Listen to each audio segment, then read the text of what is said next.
Sunday സ്പെഷ്യലായിട്ട് നമുക്കിന്നൊരു chicken biryani കഴിച്ചാലോ? ഫ്രൈഡ് ചിക്കൻ ബിരിയാണി ഇന്നത്തെ റെസിപ്പി.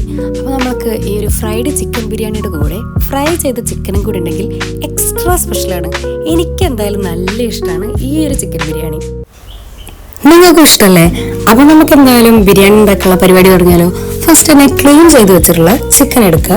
ചിക്കനിലോട്ട് ആവശ്യത്തിനുള്ള മഞ്ഞൾപ്പൊടി, മുളക് പൊടി, ഉപ്പ്, പിന്നെ ഇഞ്ചി വെളുത്തുള്ളി പേസ്റ്റ്, പിന്നെ കുറച്ചധികം തന്നെ ലെമൺ ജ്യൂസ് ആഡ് ചെയ്തോളൂ കേട്ടോ. അപ്പോൾ നന്നായിട്ട് നമ്മുടെ മസാലയൊക്കെ സെറ്റാവും. അങ്ങനെ മിക്സ് ചെയ്തിട്ട് നമ്മളിത് മാരിനേറ്റ് ചെയ്തിട്ട് ഫ്രിഡ്ജിൽ 20 മിനിറ്റ്സ് വെക്കാം.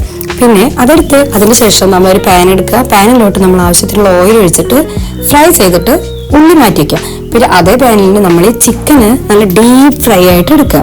പിന്നെ ഈ ഡീപ്പ് ഫ്രൈ ചെയ്തിട്ടുള്ള ഈ ചിക്കന് മാറ്റി വയ്ക്കുക. പിന്നെ അതേ ഓയിലിലോട്ട് തന്നെ നമുക്ക് നമ്മളുടെ കുറഞ്ഞരിഞ്ഞ ഉള്ളിയാണ് ആഡ് ചെയ്യുന്നത്. ഉള്ളി ഇട്ടിട്ട് നന്നായിട്ട് വഴറ്റുക. പിന്നെ കുറച്ച് ഉപ്പ് ഇട്ടിട്ട് വീണ്ടും വഴറ്റുക. പിന്നെ ആവശ്യത്തിലുള്ള തക്കാളി ചേർത്തിട്ട് വീണ്ടും മിക്സ് ചെയ്യുക, ഇളക്കി. പുതിന, മല്ലിച്ചപ്പ്, ഇഞ്ചി വെളുത്തുള്ളി പേസ്റ്റ്, കുരുമുളക് പൊടി, തൈര് എല്ലാം കൂടി ആഡ് ചെയ്യുക. പിന്നെ പച്ചമുളക് ഞാൻ ചതയ്ക്കാൻ മറന്നുകൊണ്ടാണ് പച്ചമുളക് ഇട്ടുപോയത്. പിന്നെ ആവശ്യത്തിലുള്ള വെള്ളം ഒഴിച്ചിട്ട് നമ്മൾ ഈ പൊരിച്ച് വെച്ച ചിക്കനും കൂടി ആഡ് ചെയ്താൽ നമ്മളുടെ ഈ മസാല റെഡി ആയിട്ടുണ്ട്. പിന്നെ നമ്മൾ ഒരു പാത്രം എടുത്തിട്ട് അതിലോട്ട് ഞാൻ ഉണ്ടാക്കി വെച്ച മസാല ആഡ് ചെയ്തു.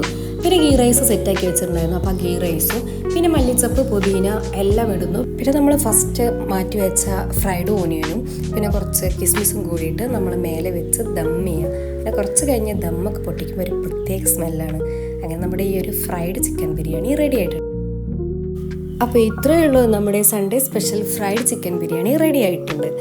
അപ്പോൾ ട്രൈ ചെയ്ത് നോക്കല്ലേ, എന്തായാലും സക്സസ് ആവും. അപ്പോൾ ബൈ.